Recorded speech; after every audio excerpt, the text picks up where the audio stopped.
Ladies and gentlemen, welcome to the ASUS ROG Season 3 Dream League with myself, ODPixel, and of course my co-caster and buddy here, Draskell. We're ready to get ourselves into the first match and first game of the first best-of-3 series of the day between 4 Clovers and Leprecon and the side of Team Marino, Tinkerino. Draskell, what are we seeing? Why are you loving the troll prick?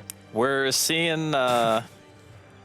What? Nothing. I thought you misspoke. Maybe it was just me. I did a little bit. Okay. But yeah. It's weird because we see 4 heroes who are picked already, 2 from both teams that we normally see banned. Yeah? So you have Troll and Lina for one team, Sniper and Axe for the other. Yesterday, I don't think a single one of those heroes got through except for Lina, pretty much in any of the games. And we had quite a long day yesterday. So interesting that both of these teams are feeling comfortable enough to let them all through. The Chen ban is probably what surprises me the most, but I think that's probably just because it's Goblak ban. I mean, that's what I think. Like, you just ban out his heroes because he plays Chen and Tree, right? So if you take them out, then, I mean, what is his next go-to? I mean, he's still a brilliant drafter, so I'm sure he'll figure out something. But it really feels like 4 Clovers right now are banning out Qualifier, and Team Tinker are just banning out Goblak. So it's just like both teams are banning out an individual player. But I kind of have to favor Team Tinker just because Sniper right now, there's nothing specifically that addresses the pick yet. It's kind of just 2 really strong heroes from 4 Clovers, and Team Tinker have a Sniper and 2 really beefy cores and probably slash support, so maybe way 2 on NS here. Okay, I mean, absolutely, as you said, with Troll Wall, I don't think we didn't see him at all yesterday. I mean, literally a hero that, I mean, RTZ's got more chance of getting mod on the channel than seeing us getting Troll Warlord into the draft. Damn! And, oh, baby rage. Over on the side, as we see, Night Stalker is picked up, and NS, of course, the mischance with the Crippling Fear. Well, how does that, how many percent is it? Can we have a look? It's 50%, I think. 50%. Or 60, I don't know. The Troll Warlord mischance from the Axes is 60. 60%, and obviously that is greater than 50%. Yeah, what do you take from that, Draskell? The other thing, too, is the Night Stalker is a support role, right? And you don't have to be in melee range, pretty much, to have the debuff applied. So if you just throw it out on a Troll, who does delay his BKB sometimes, so you think like Dominator, Aquila, Phase, SNY, and then sometimes he goes BKB, right? So it's a very long time before that Troll is going to be able to mitigate the mischance. And also, you can just throw out like a silence onto a Lina or a Bane, for example, and just stop them from doing anything for 8 seconds if it's maxed out. So nighttime, level 4 Fear is quite a long time to be able to do anything at all, and it's very annoying for even these supports. And I like the fact that 4 Clovers actually decided to follow this up with a Bane pick. It's something where you can just casually walk to lane and feeble the Sniper. He's notorious for having a low base damage anyway. So if you manage to get a lane matchup, maybe put like the Troll or the Lina mid, and then you just enfeeble the Sniper and let your Lina get a little bit ahead, you can just start spamming out the wave, and you don't have to necessarily worry about dying to shrapnel or anything like that. Yeah, I mean, the Bane pick is one of those picks that we didn't see for a period of time, but now we're seeing it more so and more so. A lot of situations picked against the Troll. Obviously, this part, I think this is going to be the first time in Dream League, at least, we've seen the Bane on the same side as the Troll. Yeah. And I guess that you're just saying, obviously, the synergies there with the Lina. But also, I guess, for the Troll a hero that sometimes might opt to go for the Blink Dagger. Having a Bane on your side, you've already got that gap closer. Yeah, I mean, you have 2 heroes on Team Tinker who can catch out really easily. Like, Night Stalker is just fast, right? So he runs probably like 450 movement speed just with like Phase and level 4 Stalker in the night, which is great. SKYWRATH has amazing range with concussive shot, and then you have Axe who goes Blink and Sniper who can scout for you. So you have not only a lot of vision, but you have the capability of starting an engagement as well. And 4 Clovers, they're going to go ahead and pick themselves up a CLOCKWERK, which the 2 bans that we saw in the second phase for Team Tinker are specifically anti-sniper heroes. Like Spirit Breaker, because the charge, they only have one way of stopping it right now, and that's Axe. And then Void for obvious reasons, because he can just jump in and sphere, and his range is pretty significant. So when you already have Alina on your team, you don't want to give him the opportunity to grab that as well. And I think CLOCKWERK actually does fairly well against this matchup. The Night Stalker support isn't super effective against CLOCKWERK for the same reason that a melee farmer is not great against CLOCKWERK. It's just you can't really do much to him, and you don't want to be using your mana to try to spam him out of lane because it's not really worth it at low level. But we'll see how they decide to deal with that. And I'm guessing it's probably just going to be a last pick for 4 Clovers. Most likely, they could still do Lina mid, and they could just do Troll in the safe lane. I mean, who are you kind of opting to prefer to put against the Sniper out of those 2? I don't think Troll does as well as Lina would do. If she had like a little bit of an advantage, like if she was like level 3 when the Sniper was level 2, and you can just start spamming, becomes a lot easier. Like if you can get to your bottle and then you just start using Dragon Slave to CS, then the sniper won't be able to just harass you nonstop. Because if he has a wave push into his face constantly, even if he throws out a shrapnel, you can just walk out of it. And instead of sacrificing CS, you've already spammed the wave. So it's like, okay, cool. Well, I'm just going to keep my farm momentum. As we're going to see a PL ban and a Shadow Fiend. So they are thinking support Lina here for Team Tinker as they ban out a hero who is seen quite often to be middle. And Queen and Storm are already gone. So maybe they just go for Viper if you're for Clovers. It's a very great hero against Sniper. It's actually good against pretty much everything that Team Tinker have right now, and it's very mid-game oriented as well. And it's also a natural mech buyer, which they don't currently have.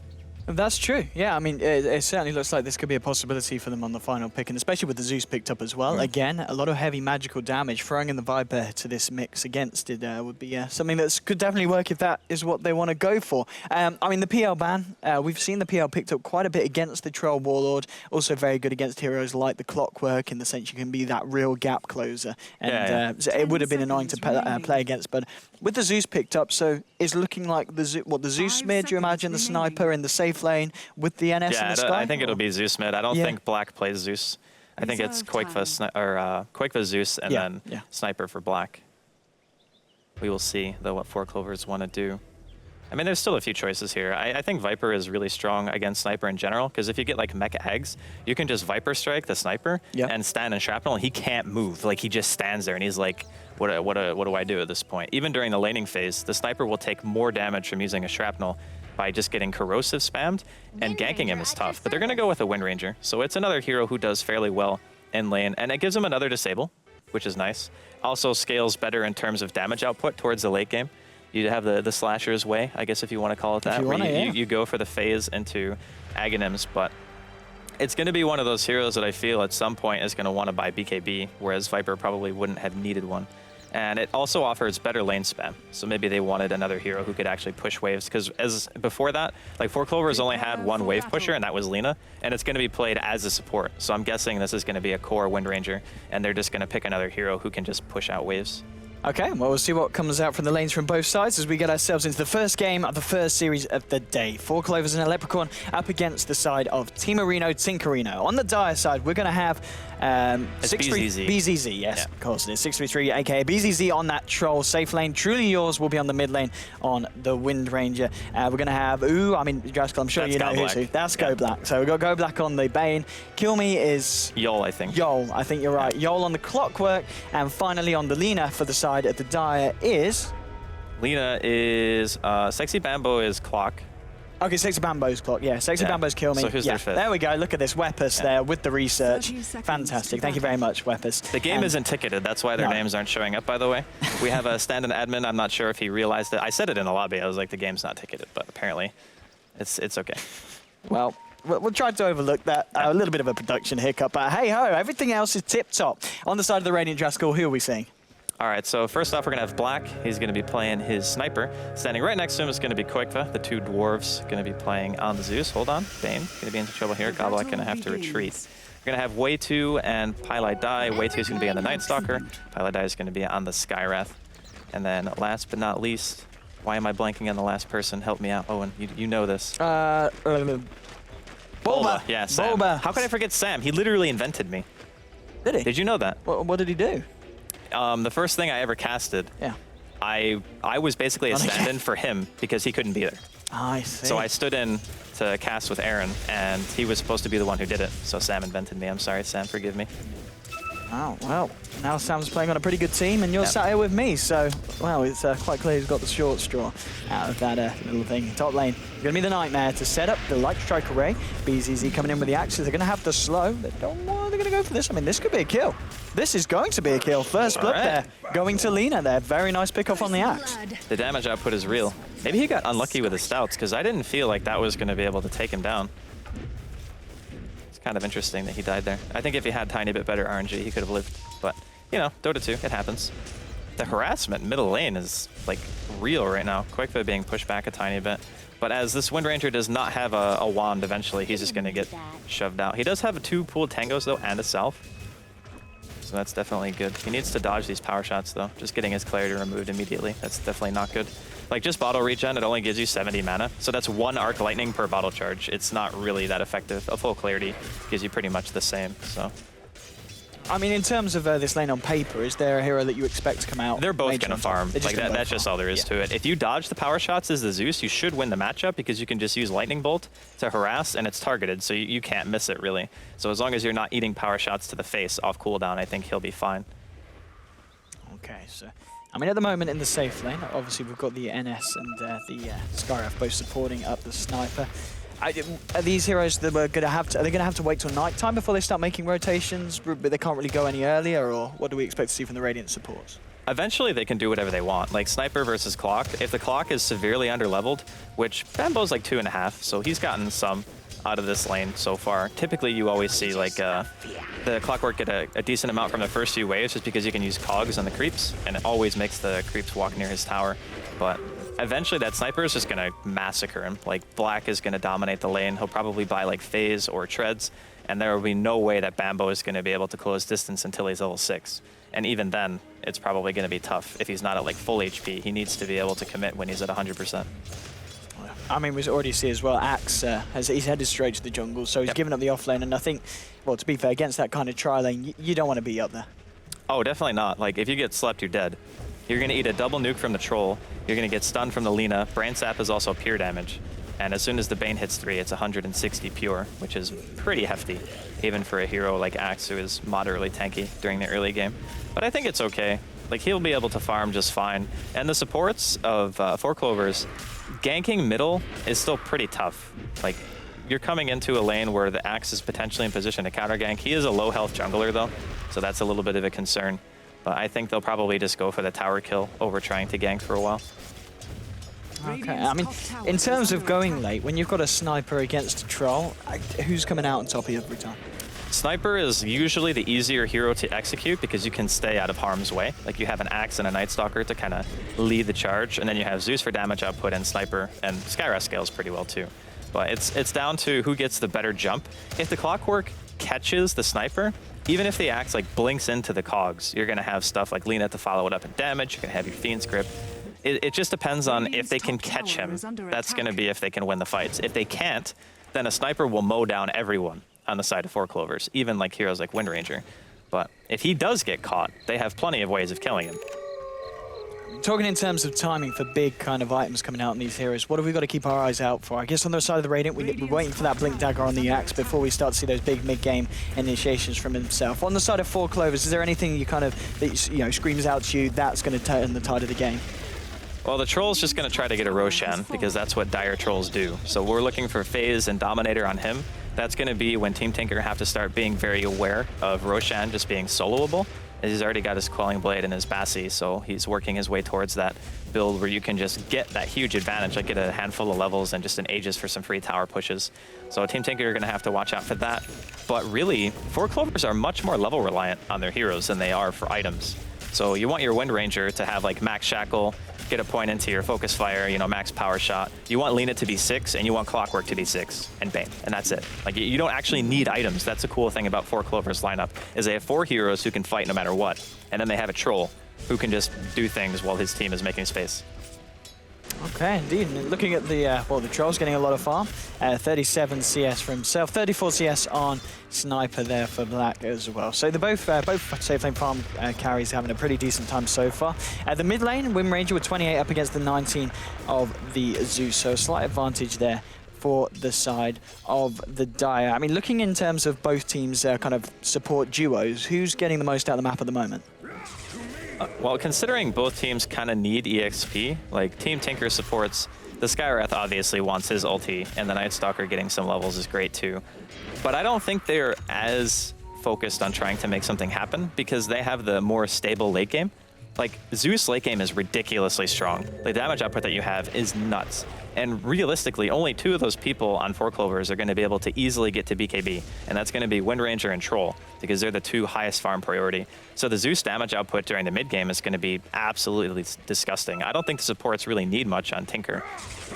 We see CLOCKWERK here waltz into the Radiant jungle. He's going to get called. They're going to be a Nightmare onto the Night Stalker, following up with the Light Strike array. But the Nightmare actually getting, well, he actually goes in for the right click, but it doesn't matter. It's near the end of the duration. Will get removed off him. They do find the kill onto the NS. Now Qualifier coming in, trying to turn it around. Will find the kill onto the Lina. Pylite Die and Axe chasing down Killme, who's bottling himself up. They've also been joined by the Sniper, who's trying to get the Assassinate, and it's not enough to bring down the CLOCKWERK. He'll be able to get himself away. Pylite Die looks to TP, but the Shackle Shot's going to be there to cancel it. Win running forward. Truly Yours going to find one kill. Is he going to look for any more? No, he's not for the time being. So a 2-for-1 trade there. And then he denies himself to a neutral creep clock. Yep, good call. He's a little bit scared of the Sniper peeping in with the shrapnel, I imagine. That looked like it was going to be really bad for Clovers, but instead of assassinating Goblak, which was a free kill for Black, he decided to assassinate a hero that he wasn't going to get a kill on. And Sexy Bambo with the big play is walking to the choke point, dropping the cogs in a way that he couldn't be pursued. That was just very nicely executed, and I'm really glad that the Wind Ranger actually reacted, because if he hadn't come down there, Pylite Die would have been able to get away, and instead of it just being like an even trade, they ended up getting, I think, one more. So overall, 4 Clovers coming out a tiny bit ahead there. Indeed, Axe on his way to the Blink Dagger. He's doing 750 gold on himself so far, but as we've seen, 4 Clovers definitely interested in getting themselves into the Radiant jungle and trying to screw with him a little bit. Pylite Die is going to scout out the clock here and heads into the tree line. Won't be able to find dead if he gets nightmared. Oh, Black. we didn't see him. Yeah, they're going to go on Black. There's the SKYWRATH there. There's going to be a TP in from the Night Stalker. Cogs again get thrown down by Sexy Bambo, and this fight, at least for the time being, is going to be over here in the bottom lane. That's like 2 times in a row where Goblak goes in and like kind of fumbles around. Like he auto-attacked a creep instead of sleeping Black. Maybe he lost vision, but that was twice where I felt like they probably should have killed him there. Very nice reaction though, coming in from way 2, just TPing immediately to deter 4 Clovers, and Pylite Die even toggled the Nightmare. It didn't make the Light Strike array miss, but he had the presence of mind to do it because he knew that the combo was coming. So still kind of good stuff coming out from Tinker. I mean, we're 8 minutes in. Team Tinker, they do have the Night Stalker, who's... the stack steal. That's a lot of gold and a lot of XP. They're going to the side of the Dire and the Radiant. They haven't got a vision here, so they don't know that it's going on, but they're going to walk past it sooner or later and realize that's a bit of a kicker. Yeah, that really sucks, like losing a stack like that. It's a couple hundred net worth swing and a couple hundred experience on top of that. And again, the experience is really the key here. Both these teams are level hungry. They want their ultimates, really. Like CLOCKWERK wants Hook, Lina wants Laguna Blade, the Bane wants his Fiend's Grip. But once all those things come online, that's when you're going to start seeing a whole heck of a lot more rotations here. They're trying to get the harassment onto this CLOCKWERK, but again, he pops down the cogs. The Assassinate is not going to be enough because the stick charges were there, so cancels it anyway. Doesn't want to follow it through. Now he's going to look for it again. He's going to try the TP. Oh, he's not going to make it. Night Stalker getting the final touch there with the Void will be able to kill the CLOCKWERK. Yeah, very nicely done there. Black even canceling his first Assassinate. He had 2 more shrapnel charges left, so it wasn't even necessary to use it at all. The Void canceled the TP anyway, and Sexy Bambo ends up going down. So 3-3. Team Tinker is still getting a pretty good amount more farm on their Troll than what the Sniper is getting. So right now, BZZ, he's smoked up here. He's going for the Roshan sneak. He just needs to make sure that his team is constantly fighting while he's doing this, because if they spot him out or they try to stop it, as Way2's even like by the bottom rune right now, which is really scary, BZZ will still be able to get into the pit. And they have to know this is coming. Like, this is so common for Troll players to do. But as it stands right now, they're kind of just all on their side of the map. The Axe has no health at all, actually. They do have ultimate, though, on the NS, so if they want to make it night, they can. Qualifier can also just do a scouting ulti. So there's a lot of ways they can actually spot him doing this. That's true, yeah. Could certainly go for that if they feel like it. I mean, they're in a situation where they'll be able to confidently contest it at this point against a lineup of... they can at least make him stop. Yes. They don't necessarily have to kill him, but they can make him leave the pit, and that's really all they care about. Because if the Axe gets a blink before the first Roshan, it's a lot easier for them to directly fight into 4 Clovers. Okay. So then there's an opportunity to get like a 2 or 3 man call if you're fighting in a choke point, and that can be the dream for their kind of composition. You just have a sniper kind of sitting back, laying into people when you have like a 2 or 3 man call and shrapnel and stuff. It's very, very hard to fight into that. Okay, Qualifier at the moment on the ZEUS. He's got 1,700 gold. I mean, what do you expect to see him go for straight away? Are we going to see the Bloodstone? And with that amount of gold stockpiled up, is he just looking for the Blink Dagger straight away? Well, I think he's trying to decide himself what he wants to do. He's going to be probably going to buy his Arcanes right now. I think that's why he's going top. Or he's just going to kill Goblak, one or the other. If they catch him out with the Bane, he should be dead. But Qualifier might have to save his bolt for TP. He's quite far in. Go back. He gets the Nightmare onto the Zeus. They toggle it off so Zeus can continue with the burst damage. Pops the Soaring. He's got enough mana to blow him up with the final Lightning Bolt. Does manage to find the Bane, but at the same time, a little bit of space created because for Clovers, they did get the Roshan. Yeah. Yeah, the Roshan was secured, so I don't think 4 Clovers care too much about that. If you think about it, GobbleAck being that far out of position could have been intentional. Like, he could have just said, look, I'm going to get ganked, so you can get Roshan. And losing a support for Rosh is perfectly fine. Like, he lost almost no gold. He had his earn. So I don't really think he cares too much. And plus, he wanted to try to hit 6 bottom lane. Yeah, indeed. Laguna Blade there with the Fiery Dragon Slave as the sniper gets trapped up by Sexy Bambo on the clock. So they get Roshan and they get themselves a pretty high priority kill. Yeah, overall a very nice move from 4 Clovers. Some next level tactics coming out from the captain GobbleAck. But this is looking kind of hairy right now for Team Tinker. With the Aegis, it means that they can go for tier 1s. They can't kill the troll. So I don't know. It's one of those situations where I still favor Team Tinker going into the later stages of the game, but 4 Clovers can snowball with their composition, and that's what they're looking to do. Here we go with the battle trance straight onto the tier 1 on the bottom lane. As we can see in terms of net worth, about 2,000 lead here for the Dire, and in terms of gold-wise and XP, over 2k as well. And it's going to be a little bit more now as CLOCKWERK, Sexy Bambo, is able to find the final touch onto the bottom tower. Black trying to apply the pressure in the mid lane, but of course we are going to see the Dire side rotate now through the Radiant jungle and maybe see if they can catch someone out here. I mean, Axe is here, very close to his Blink Dagger. He needs to be careful, and he's going to be lucky enough to walk away and not go deeper into the jungle, because, I mean, if the Axe gets the Blink, but still what's going to be a pretty reasonable timing, there's definitely the potential to blow up some of these heroes. Oh, absolutely. When you have a Zeus, burst damage is your forte, you know? You just go in, you throw a level 4 Void, a Lightning Bolt, and a Zeus ulti, and that's game. Or you just have Pylai Die hit 6. He's about 170-ish experience away. Bambo. Yeah, he's going straight in here on the Axe, and with the hook shot, might be able to kill him, and he's going to lose, about 200 gold there on the way to the Blink Dagger, but they will find the kill in return, as a Sniper is able to peep down the CLOCKWERK. But all in all, again, it kind of just feels like it was worth it there for 4 Clovers to slow down the Axe Blink. It's about even. I mean, you gave kill credit to a couple of heroes on the side of Tinker. Delaying the Blink is nice, but the turn potential of Team Tinker's composition is huge. It only takes one good engagement to wipe them. They have a lot of low health heroes. So Lina, Wind Ranger, well, she's building the Ags Rush. She's actually moderately tanky. But when you have a Zeus, you can still just burst anyone you want at any given time. And against a CLOCKWERK, SKYWRATH is actually fantastic as long as you're not the one who gets cogged, because you can just ult the clock every time and save whoever you want. Now, when Bambo gets Blade Mail, it's going to be different, because that's the first item he's going for, as I'm sure he realizes there's a potential for that to happen. But until it does, it's still a very nice counter, because you can just burst the clock before he can kill anyone solo. Okay, 5-5 at the moment. We saw Bambo there in the Dire jungle, just waiting to see if anyone on the Radiant came too far out. Bottom lane, Fiend's Grip onto the Axe, and with the Shackle Shot, that's going to push him even further back away from the Blink Dagger yet again. A lot of TP reactions coming in because the team, they kind of realized we can't let Axe continuously die. Is being slowed down so much here. They're trying to chase down the Bane with the Arcane Bolts. They will find the kill, but Truly Yours will be able to get himself out. I mean, now they killed him twice in quick succession. Yeah, the Blink Dagger being delayed a lot more now. It does start to hurt after a while. Like, Way 2 even has almost as much farm as the Axe. And is he going back for a Midas? He's saving quite a bit of gold right now. Be interesting. That's what he opted to go for. Oh, the Lina. Indeed, with his Invis. I mean, the burst damage. It's too much health. He can't kill him. Yeah. Oh, with the hook CLOCKWERK shot. he can. There we go. Yeah. That's a kill. Laguna Blade, this Mystic Flare that coming down on the Ancient Sealed Lina is going to be enough to blow up the Lina again in return. So, I mean, we might see another kill go down, though, as in comes BZZ on the troll with the Shackle Shot. That will be a very easy kill onto Pylai Die. So, it looks to be another 1-1 trade for 4 Clovers, but the fact that they turned it to 2-1 definitely makes that favorable for the side. Well, they're going to get a tier 1 off of this as well. So, everything considered, I'd say it's pretty darn great. Their troll still has Aegis, at least for a couple more minutes. Nice shackle. Oh, hey. Holy cow. Because they've got the follow-up, they've got the Nightmare here onto the Night Stalker. Maybe they turn their attention to him in the tree line. They get the slow on him as well, and they go straight in with Whirling Axes. 4-star from Qualifier on the Zeus will bring him back. Looks for another hackle shot there. He's not going to find it this time.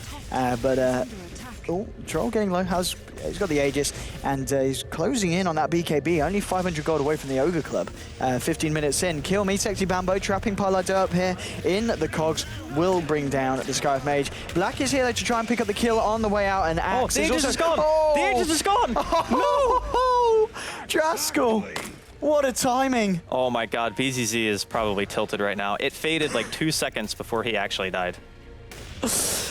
Well, that's Blink Dagger, I think, for the I was X, saying right? it was a good trade, and then suddenly Team Tinkerino show up, and 3 heroes down, Andy. Yeah, he got his Blink, and he immediately gets 2 dunks, now has 1,100 gold to his name as soon as that happens. And that was so unfortunate that the Aegis faded like that. The timing could not have been any worse because he wanted to die. He wanted to go in, get healed to full health, and then try to turn.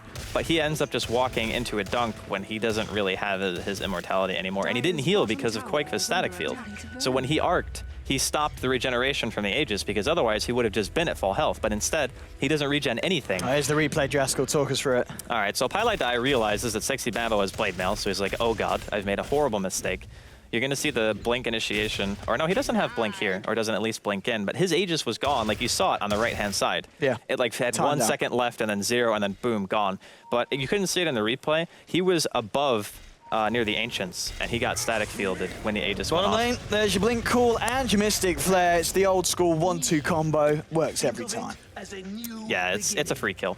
If the Blade Mail doesn't go off, Pilot Die can freely use the Mystic Flare. I'm just really surprised that Bambo has had such a fantastic game, like given his start. He's died a lot, but it doesn't really matter if you die a lot on CLOCKWERK so long as you're isolating the heroes that you need to. So if you're catching a SKYWRATH, if you're catching out the Sniper, and you're getting those high priority targets killed for your team, then it's perfectly fine to give up your own life in the process. Because you're basically saying, okay, well, our core is living through every engagement and yours isn't. So the later the game goes, we're just going to have an innate advantage. I mean, BZZ is a beast right now. He's got BKB, Yasha, Dominator phase, and it's 17.5 minutes in. That's insane. No, but I mean, yeah, looking at the net worth, 10,000 gold on the troll. He's 2.8k ahead of Black on this Sniper. Smoke up here from the Dire side. They're going to head straight into the Radiant jungle. They don't have any vision of the Radiant jungle, but they do know that Axe was down their bottom lane, but straight away, blinks out and TPs away. Where are they going to go to? They're going to think about wrapping around to the mid lane. Kill Me, Truly Yours, and 633 leading the way. Black on the Sniper. Needs to be careful. They've got a hook shot. Sexy Bambo is going to think about lining it up. There, he just walks in, and there gets the cogs. Laguna Blade and Light Strike Array. More than enough there to bring down the Sniper. Really calculated play there from Bambo, realizing that the only way he could possibly run was to the left, so he just cancel cast the hook to make Black run back and forth, and just lures him into a 100% kill, and doesn't have to waste his ulti, which doesn't sound like a huge thing, but just saving the cooldown, Bang. 70 seconds. He's going to get caught out here by Axe with the call. Quake's there, Thunder God's Wrath. There's your dunk. 2 on a killing spree now. Bulba making his way back into the game. He's actually almost got 4 staff as well. He's only like 200 gold away, give or take, 250, I guess. But I still think that this is 4 Clovers' game for now, because the BKB timing is so good. Like, if they get a good hookshot initiation, I wouldn't put it past them to just finish S and Y and just buy a Blink Dagger after that, and just try to really force it and try to end the game. Because you don't really want to go late against Team Tinker. Like, ZEUS ultis are going to start becoming more of a nuisance. You're going to have to worry about sniper base defense, which right now, Black only has a Sage and a Morbid Mask. Like, he doesn't really do that much damage. So this is the ideal time to try to get another Roshan, get BZZ a Blink Dagger so he can jump in with the clock and just kill. Here we go onto the bottom tier 2. Truly Yours on the Wind Ranger. He's got the items finished up as well now for the next fight. And this tower, well, with the Wind Ranger and the Troll Warlord, isn't going to be sitting there for much longer. Will go down. Top towers being pressures coming in from the Night Stalker and Qualifier on this ZEUS. They'll get the slow onto the NS. It is nighttime, so he's walking fairly quickly. Quake's going to be able to TP out in the tree line, and looks like NS is going to be lucky enough to get away. But the Side of the Die, they do claim the Radiant's tier 2 on the bottom lane, but the Radiant, they aren't quite able to get the tier 2 from the top. That's a difference between having an Aghanim's Wind Ranger and a Troll Warlord on your team. Like, their pushing power is going to be ridiculous no matter what. And even just having the Aghanims, the damage output is nuts on Wind Ranger. CLOCKWERK here. He's got himself an Invis rune, has the hook shot available as well. Lina by his side, and they do have the Laguna Blade as well to follow up with. Sexy Bambo leading the way, checking who's behind this ZEUS. Yules onto ZEUS, and at the same time, look, Bambo's trying to keep Axe back. They'll let Lina finish off the ZEUS. He'll focus onto the Axe, but the Mystic Flare did come down, and with the call, there wasn't a chance to get the Blade Mail off in time, so he messed that up badly. He made the right call by going for the Axe, because otherwise there would have been a blank counter initiation. But he should have just immediately Blade Mailed, because that's guaranteed time where Pylai can't use his ulti. That would have been more guaranteed damage done to Bulba. Like, I get the reason why you want to save it, because you want to use it as the ulti's popped, but if you get called, you can't pop it, and then the ulti is free.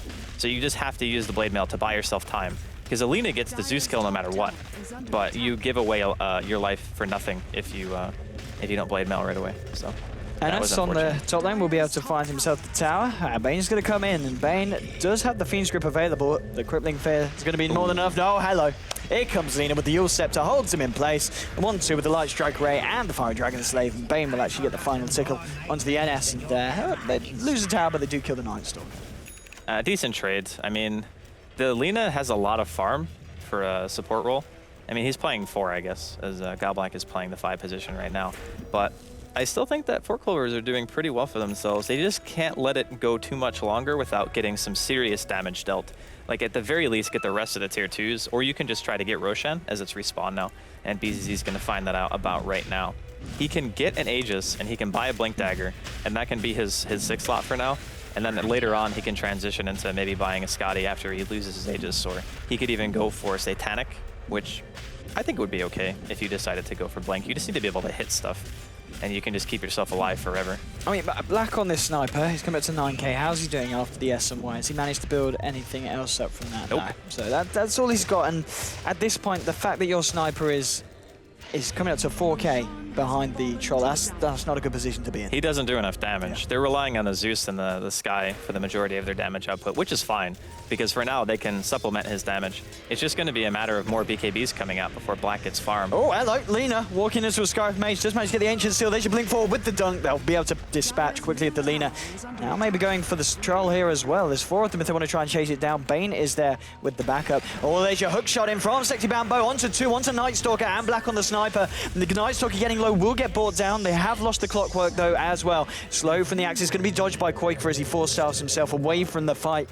There's a 2-for-1 trade so far, but there's your blinking and your cool onto the Troll. Fiend's Grip though by the Bane, holding the Axe in place. It will be a double kill for the Bane. Aegis on the Troll is popped though, so a 2-for-2 trade effectively overall, with the Aegis being taken off the Troll. It wasn't too bad for Team Tinker to get the Aegis off BZZ. They knew his BKB was down, so they could just go in and try to make sure that the next time 4 Clovers commit to a team fight, they don't have to kill him twice. A lot of times you could look at that fight and say that it wasn't worth trading an Aegis for a life, but in reality, stopping their push from being that much stronger when you know that your team is better late game, I actually think is the right call. Because they might be able to get the tier 2s, but going high ground without an Aegis is very, very difficult. Bane waltzes in, wants to put Quaker in a nightmare, but he's going to pay with his life as he gets Ancient Sealed and Arcane bolted by the SKYWRATH Mage Black. He wants to try and look for more chasing the Troll, but the Troll's going to be fairly speedy himself, of course, and will be able to create the distance between himself and the sniper, backing himself out. But 16-14 at the moment on the board. If we have a look at the net worth and obviously the XP difference between the two teams on the graph, Weapers, thank you very much, sir. 4k here for the side of 4 Clovers and Leprecon. And in terms of XP, it's a little bit closer, but still a 4k advantage. It's not the worst advantage in the world, but it certainly is one. Hook shot onto Black. They're going to be able to cog him backwards into the Troll. Gets 4 stars back out of there. There's going to be the call from the Axe trying to control the side of the Dire. Black turning around with the Shrapnel. Now with the Arcane Bolt and the Ancient Seal and the Mystic Flare, they'll be able to bring down the Clockwork. ZEUS does get taken down in the Radiant Jungle now, and now Black trying to chase this, and with the blink call from number 2, Sam himself, they'll find the Wind Ranger. BKB comes out from the Troll Warlord, and now he's trying to turn into fight this, but Black, he's just peeping away. Assassinate is going to grant them vision as they try and chase it down, and with the Night Stalker punching him in from the front. Blink forward from Sam. He wants to find more. Sam the man. The Yules from Lina throwing him up in the air. Ancient Seal onto Bane. Arcane Bolt will finish the job as they make a kill streak for the SKYWRATH. Double kill for Black on the sniper as they wipe the board. 4 Clovers and Leprecon off the pitch. Game is now extremely difficult for 4 Clovers. Their team is very snowball-oriented, so they want to try to just kill, kill, kill with their Clockwork, with the blink that they had just purchased on BZZ before that fight broke out. And of course, you have like Bane, Wind Ranger, Lina. You have very high kill potential, but your ultra late game is not as good as Team Tinker's. Like, no way. they have too many methods of just being able to deal damage for free, like between the ZEUS, between the sniper being able to sit in the back, them having 4 staffs now to push him out of cogs if he does ever get caught. So they have multiple methods of saving Black now. Yeah. The Clockwork is starting to fall off because even if he goes in and he gets a cog, it's not a guaranteed kill anymore. Like the item progression on the side of Team Tinker is starting to come into play. And even Black, with only having an S and Y during that engagement, he can still keep everyone slowed down enough. And you can see the initiation here. Like they catch out Black, and he walks away here, gets 4-staffed, and his axe is in perfect position. And Quake's positioning at the start was great until he realized that he gets caught by Alina and ends up dropping to that. Pylai Dai ulties into the blade mail, but it doesn't matter because Sexy Bamba was low enough to where he didn't actually die from the damage reflect, and now it's just full retreat because Bulba gets a reinitiation. This initiation right here from the troll was terrible. Like there's no way you should ever go on that, because you know that the sniper is still alive. You have to pop your BKB. You're only at half health. Beautifully timed sniper ulti from Black. Cast it with the BKB still on, realizing that it's gonna wear off. And then finally, Sam, he gets out again. Really nice silence there coming out from Way 2 to stop the Bane from being able to peel for his teammates. I mean, and that was it. It really did. I mean, as you said it with the Troll, and it looked like the Lina and the Bane kind of followed suit. You know, Troll goes back and says, guys, we've got this, wait, now let's get ourselves out. And then like Lina's kind of watching going, oh, Troll's messed up, I'll give it a shot. He heads it, she heads it, she gets taken. And then Bane's just standing there at the sidelines, and he doesn't know what the hell's going on. That commitment was really poor choice from BZZ. After you've already lost the initiation, your Clockwork is down, you don't have any teamfight control anymore unless you land a shackle. And the Wind Ranger wasn't even anywhere close to be in position to do that. So it's like, at that point, you just run. You had your BKB, you could have just easily TP'd out because you saw that the Axe wanted to blink in after the fact and throw out a call. And you could have gotten away with like 3 more heroes there. But instead, they try to commit because BZZ goes in, and then Goblak's like, oh, I really want to save him. But and ends up just dying too. So a full team wipe at this point in the game for a better late game composition, I think Team Tinker are feeling pretty good about themselves. The 21-15 at the moment, and well, Tier 1 will go down in mid lane. Bane does manage to find the deny. If we have a look at the graphs at the moment on what kind of a turnaround, yeah, so headed straight back to 0. And up to 7.5k lead for Team Tinker in terms of XP after that fight. That was, yeah. I mean, there was about a 4k difference between the sniper and the troll. Now we're seeing it closing in to just 2k. And one more fight like that, Black, he'll be on top of the board. They got outkited so hard and outplayed. And if Black gets to that point where he's on equal terms of net worth with the troll, the sniper does more with the gold than the troll most of the time, especially if the troll goes something like Blink, because he needs the blink to be able to close distance, whereas a sniper can hit you from pretty much anywhere as long as you're committing to the team fight. So he can use that extra inventory slot on more damage or more survivability. He doesn't need to buy an item just to get himself in melee range. So I really feel like 4 Clovers kind of just squandered their entire advantage. And you saw it from the net worth graph, but to be honest, even with like a 5k lead in experience and gold, 4 Clovers are about even with Team Tinker just because of the way their lineup functions and their inability to play from behind with their heroes. So now, giving the advantage back to Team Tinker in experience and gold means that they are way farther behind. I mean, looking at the drafts at the start, when they were kind of going into this game, do you think Team Tinker kind of expected to have a rougher time at the beginning? I think they knew that 4 Clovers were going to play aggressive, but you never plan to do poorly in the mid game. You know, you're like, okay, let's try to react to what we think they're going to do. And Sexy Bambo had a fantastic game. He started so many good fights for his team that they were probably in the game due in large to the fact that he was the one making all those fights happen. So even if he was dying, it was still ending up being really good trades. And then it ends up that Black dies a bunch. His item progression is stunted pretty heavily. And then he can't really find anywhere to farm. The Blink Dagger on the Axe was super late because Bulba died twice before he even got the Blink up at all. And then all of a sudden you lose one team fight in a really bad way post like 25 minutes. And all of a sudden it's back to ground 0. So that's the risk that you run when you play those strategies. And here we go with the 5-man smoke. Here we go indeed. 5-man smoke now from the Dire straight into their own jungle. They're trying to get into the lane. Radiant is there. Rocket Flare will come out or scout out. Quakever looking to see who's going to jump in first. The Axes get thrown out. They're actually going to smoke up themselves. Oh, BZZ blinks in hookshot. Will catch Nightstalker. Fiend's Grip here onto Quakever. He'll be the first one to go down. You'll Scepter and Lina to dodge the Mystic Flare. Nightstalker to fall as well. Now Pylai trying to TP out. They've already got the Axe and the SKYWRATH out. He will get out as well himself. himself, but two heroes down there on the side of the Radiant. That was so lucky they only lost 2 heroes. They could have very easily been wiped there. That point of initiation from Bambo, he hooked in, actually stunned Qualifier in position for the Shackle to land. And he got Fiend's Grip on top of that, and there was no way the Axe could have helped him. So the fact that they only lost 2 heroes is a miracle. That could have been a complete catastrophe for Team Tinker, and being extremely out of position there as well, just getting caught out. So the smoke was fairly successful from 4 Clovers, but the only thing to get out of it is a handful of kills. It's still some golden experience going their way, but they're not really having the same kind of map presence that we saw them having, you know, even 10 minutes ago, where they were constantly assuming Team Tinker's jungle. They were always like, you have to address us first before you can do anything else. Now, Team Tinker are feeling, okay, we're going to be able to split push some side lanes. We're being more efficient with the way we use the map. We have Quakefa doing some scouting with his lightning bolt just to try to deward. And the vision right now from 4 Clovers, they can't really see a whole heck of a lot except for the new wards that they're going to be placing inside of Team Tinker's woods. So if they're diligent about their warding and keeping vision, they can keep trying to apply this pressure. But as soon as they lose it, it's so hard for them to do much. So I really hope that they can keep this kind of really nice team fight ethic they have going. I mean, with Night Stalker, with this Aghanims, of course, and with the Zeus, they're going to be able to dominate and create pretty much their total map control now. Yeah. It's really, really hard when Night Stalker has this kind of map vision. Like, you walk in, you can see pretty much everything that's going to be coming, except for a smoke, of course. But he can also buy a gem. And with the Zeus, it seems kind of silly to buy a gem, but you're not always thinking about bolting like every single spot that you walk by, right? Like, you don't want to have to use your mana for that, even though with a Bloodstone, he probably could if he really wanted to. And they're going to be scouted here. As soon as they go back to their woods, I'm sure they'll probably try to do some more dewarding. They realize Roshan's going to be spawning soon in about a minute, and they're going to want to try to position for that. I think that's going to be the next point of contention for both teams. Roshan can be the game breaker for either team right now. I mean, looking at the side of 4 Clovers, the Bane has got this BKB. So in the fights, I believe the only thing, I mean, you can correct me if I'm right, it's just the Axe's call, isn't it, that could go through that to stop the channeling?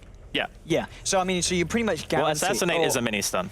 Yes. So you can assassinate, you can call. So who do you think he'll be focusing with the Fiend's Grip in these engagements? Who are you looking to get every time? I mean, it's nice to be able to get the Axe because it's a hero who's always going to be in the front, and that way he can't dunk anybody. Oh, here we go. Straight onto BZZ, the call into the Mystic Flare. It still works as intended. Now going for the Bane with the Crippling Fear, with the headshot slows. That's going to be a second kill here. And again, 4 Clovers, they're just getting caught off guard. That's going to be Roshan. They're going to sit around here and wait for it to spawn. And they could go for a snipe, but Godblock doesn't have buyout. So if BZZ wants to buy back, he can, but I don't really think you want to fight a 4v5. Not like this. Oh god, and a DD. Jesus, the luck. There we go. It's all up. The ping's coming out from the troll on the side of 4 Clovers, and yeah, troll down for 35 seconds, blink forward. I mean, trying to hide in the trees, but you're doing it against a Night Stalker, Agstraskle. Yeah, they're going to get the tier 1 and they're going to get Roshan. Bane's up in 10. Maybe they will. Oh, never mind. Sexy Bambo doesn't have buyback either. Never mind. They won't buy back for this. They'll just have to deal with the fact that Black's going to have Aegis for the next fight. That's terrible, though, for 4 Clovers because he is now becoming one of the highest single target damage heroes on Team Tinker. His farm started off a little bit slow, but now he's got SNY, he's got Scotty, he's got Mask of Madness. He's going to be working his way towards probably like an MKB or something, just to be a nuisance to the troll and say, hey, if you blink on me, I can still hit you, right? So that would probably be his next option here. And now, like, the items are just coming up for Team Tinker, like BKB now on the Axe. So now you can't, like, Lina burst him anymore unless he has Aghanims, which I don't think he does. He's about halfway. So it's still some time before they're going to be able to address him with physical damage outside of just the Wind Ranger ulting or the troll hitting him. I mean, the Wind Ranger, she's got the Ag, she's got the BKB and the Blink. It doesn't seem like she's done that much kind of in the recent few minutes, the last 10 minutes of the game. I mean, early game, you know, she was getting the shackle shots, was finding the kills, was being able to push. I mean, can she just not do that much of this? Does she need a big damage item or what's up? Yeah, the reason is she had to go for BKB. Yeah. And she wants Blink to be able to help initiate with the team. So the synergy between having more Blink daggers is great because as soon as one disable lands, it's just blink, blink, blink, and you kill the hero, right? But he doesn't have a crit, which is the normal item progression for this build, because he's against a Zeus, a Night Stalker, and a SKYWRATH. So you want to be able to BKB and just sit there and use your ultimate. Otherwise, you're going to get interrupted by like any number of things. So he needs to make sure that he has an item just to live, and that delays his damage. Now, if he gets a Daedalus or something like that, which is still pretty far away, assuming they don't win a really big team fight, then you have to worry about his damage output for sure. No doubt about that. Like, Wind Ranger damage scaling is actually fairly high if you're just considering Focus Fire, but he doesn't have that item yet. So his Focus Fire does some damage, but it's not anything like a sniper hitting you or the Zeus damage that he's going to be dealing during the team fight either. Okay, in the mid lane now, the Radiant grouping up. They do have all 5 heroes here ready to maybe try and push and at least take this tier 2 tower that's standing in the mid lane. The Dire, they are ready to fight. They are all there with all their ultimates up and available, standing on the high ground for the time being. As the tier 2 does get chipped away by Black on this sniper, it's going to be very hard for them to stop the tier 2 going down, but they might be able to give it a good shot when it comes to the high ground push. I mean, in terms of high ground defense, how are we looking at for Clovers? They have good spam, so they have like Flare, Power Shot, Lina. They can kill the creep wave, but the problem with defending high ground against Sniper is he can hit your base from out of range of you. So he can just throw out a shrapnel on the high ground and start sieging your tier 3. He doesn't have to commit to the base. And that's why a lot of people just ban him out, because it's like, if the team is ahead, they still have to break high ground.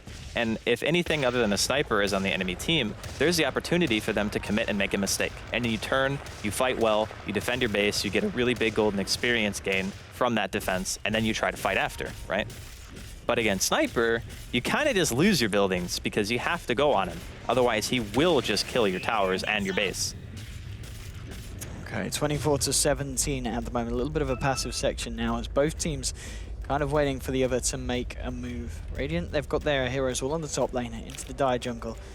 Maybe seeing if they can catch someone out. As you were saying, Lina still trying to close in on that Aghanims. I thought she had a... Yeah, the Yoga Club's on the Courier. Yeah, okay. Yeah. So she's getting there, but it's not going to be the quickest, that's for sure. Radiant still hanging around up here. Dire, they're kind of rotating towards the bottom lane themselves. I mean, what is the plan for both sides? Is there one side that should be looking to go more aggressive than the other, or do both really not want to be the first to start the fight now? It is pretty tense. Like, if either team loses a fight badly, it changes the game. Like, one bad team fight for Team Tinker could mean that the troll suddenly becomes like unkillable, or the gold and experience swings at this stage in the game are massive. So any fight is like a full nother item for a hero. So no matter what, who wins the next fight is going to be huge. But I still think that Team Tinker don't feel as much pressure to fight because their lineup is better at breaking high ground. They have a Night Stalker with an Aghanims and a gem with bots, so they can keep map control and deward everything. Like, they're going to have vision, and 4 Clovers aren't. So when you're playing that style, it's very hard to find openings even with your smoke gank. You can see that 4 Clovers right now, they want to try to find a pick, or at the very least they want to farm, because they realize that Team Tinker are assuming their side of the map. So they're trying to find what they can, because they don't want to try to take a direct engagement into this team with a sniper who no longer can really be focused because of Aegis and the BKB on the axe with the Blink Dagger and his initiation potential as well. Like, these heroes on 4 Clovers, they don't deal damage to BKB targets. Very nice shackle shot onto Pilot Eye, and the troll going in there with the slow. But SKYWRATH will get himself forced back. Blink forward there by 2 on the axe. Has to pop the BKB and run, in fact, after the unsuccessful engagement. Truly Yours now popping the win run in the BKB, but Black on the sniper, he does now have the MKB finished as well. Yeah, that's terrifying, because now the BKB on the Wind Ranger doesn't give him invulnerability. That's the main thing, too, about Wind Ranger BKB is with Wind Run and BKB on, you essentially can't be hit. Like, if no one has an MKB, you're magic immune because of BKB, and you're wind running, so you can't be hit by physical attacks either. But with a sniper, having damage output with MKB, you can still just die. So it is very, very scary. And we saw how little damage he did to Bulba when he focus fired. He hit him a good like 5 or 6 times, and it barely moved his health bar. So I'm really concerned for 4 Clovers. They're going to have to somehow find a good way of initiating. And I think this is where the Night Stalker support starts to become extremely powerful. Okay. Because late game vision is so important, because the fights mean more. So if you lose a team fight and you swing like 10,000 experience and gold and you win the fight because of vision. Troll, he's been chased down, yeah. And they go with the slow there from the Void. They do have the BKB, yeah. They got the backup from Lina. All kind of headed up there. Nearly were able to catch him out in time, but yeah, with the blink and his movement speed, he was able to create the distance between them. But the Night Stalker support is starting to become a lot more clear on what its real purpose is in these late game situations. It's a hero who can gank, but really, because of this patch, has a tendency of making games go really late. the Aghanims in the late game become so much better because one engagement can end it. Like, that's it. Like, one bad fight, boom, you lost. And Night Stalker gives you that leg up and saying, we can see so much, and you can see nothing. So, yeah, it's pretty spooky to be in this late game situation if you're 4 Clovers. I mean, Troll's still farming fairly well. He's only about 1k behind the Sniper. He's got the Skadi now as well. So he's going to be punching a fair bit, but just not anywhere near kind of on the same level as the Sniper's damage. Is that the problem? Well, the Troll, in terms of damage output, he's probably dealing more because he attacks yeah. faster, Yeah. but he can't as freely hit targets, you know? He has to commit. He has to be able to get to somebody, whereas a Sniper, he's got 950 attack range. He's hitting somebody no matter what happens. It's just the guaranteed damage output of a Sniper versus can our Troll get on the right target. That's really the problem. It's not a matter of who does more damage, it's how easy is it for me to deal my damage in the team fight. For the Sniper, it's a joke. It's like, oh yeah, I'm just peeping, you know, just shooting people. Lots of pings coming out here around the river. Both teams kind of making motions around each other. No one really wanting to jump in straight headfirst to this fight. So, I mean, indeed, over the past 5 or so minutes, very tense between these two sides, keeping themselves intact and both seeming to be happy to continue to work on the farm. I mean, I guess, as you said, if 4 Clovers go into a team fight now, it's, you know, the odds are Team Tinker are going to take it. I mean, do you feel by buying this extra time and space is helping 4 Clovers at all, or do you feel that the difference is kind of being just maintained between the sides? I think if the Wind Ranger gets another damage item, it doesn't hurt them by any means, but I think they do feel some sort of pressure to just be like, yeah, we should go. Because look at the map. They got 0 wards. None. Nada. They're smoked up right now. They're looking for an opportunity to kill. They have a gem on their Bane. So they're trying to do some dewarding of their own, but all Team Tinker need to do is ward the enemy jungle. Because if they're going to be assuming the side of the map that actually belongs to them for the foreseeable future, then they need to know if 4 Clovers ever back, because if they're not backing, then there's only one place they can be, and that's going to be setting up for Roche. Indeed, I mean, Team Tinkerino indeed at the moment in the base, so they're going to smoke up here.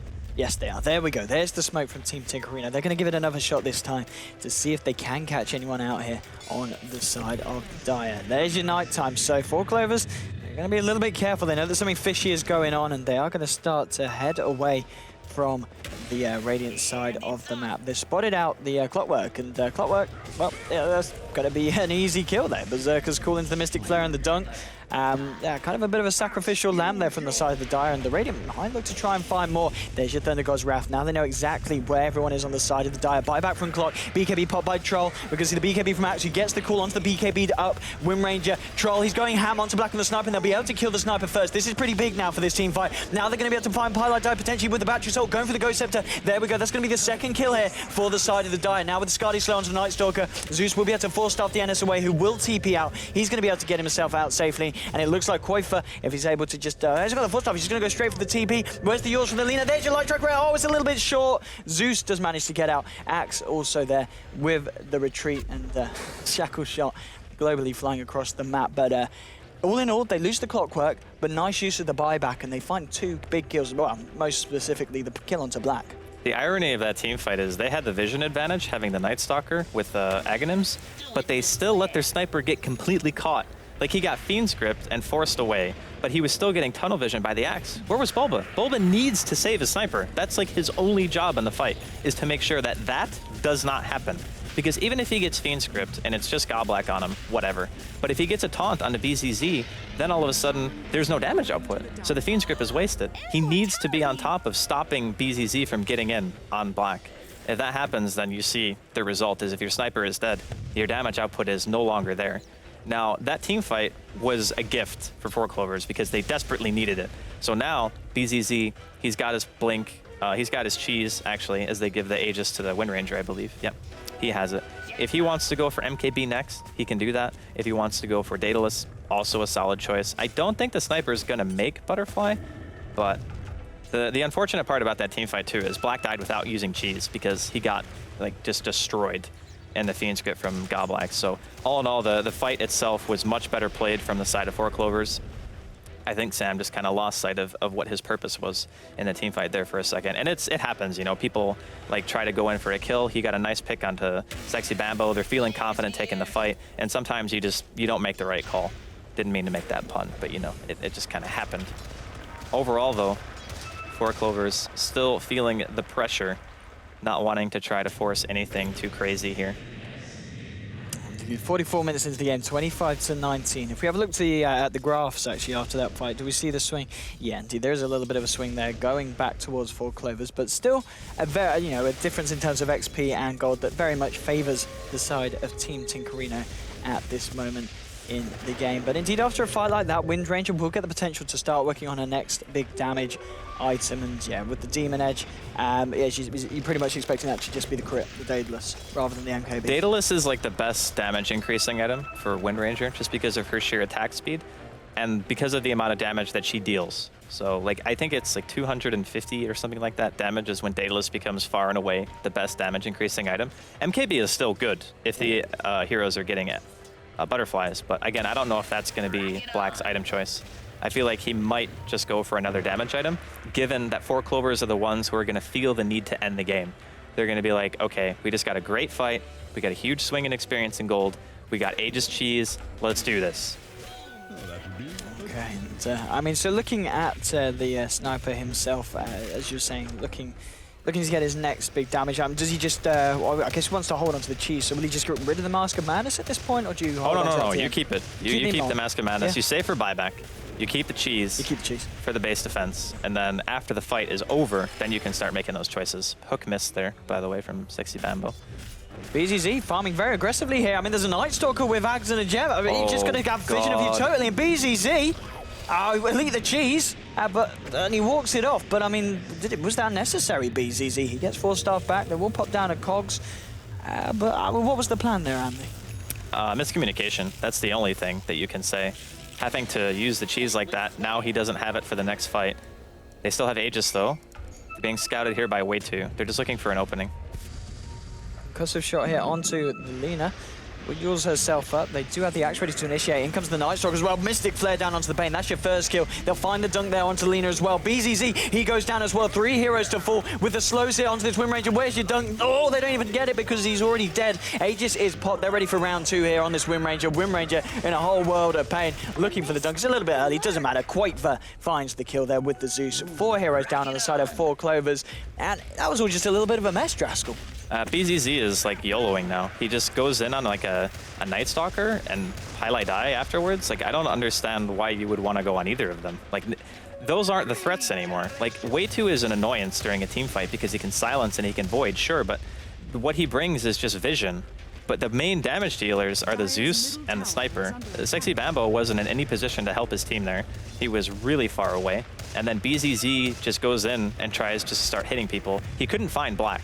That's why he didn't go on him. But I think if you see the Sniper, you just boom, blink, ulti, try to kill him immediately. But now they're gonna pay the peep price. Indeed, as you said, from the low ground, Black just chipping away. There will be a hook shot in from Sexy Bambo on this clock, who does now have the Aghanims finished. Sniper just pops down the shrapnel, and Black just continues to work here on to the racks. Fortification will come out. They do have another hook shot if they want to go for round 2, and there's your round 2. Going into Black, there'll be a Nightmare here onto the Night Stalker to try and control him. There's the Berserker's Call onto the Clockwork. The dunk as well brings him down, looking for the Fiend's Grip, but the damage is still there for the side of the Radiant. They pick off the Bane as well, trying to finish off Black, but Black there with the help from the E-Blade from the SKYWRATH. He's going to keep himself alive as a triple kill for the Axe. 3 heroes down now on 4 Clovers, and none of these with buyback available. And they lost Gem. So yeah, I think this might just be game. I think they probably just tap out here. Or maybe they try to go for one more fight, who knows. They have a tier 2 bottom, so they're only going to get double racks. Okay, never mind, they do call GG. I was going to say, I would be surprised if they kept going, but...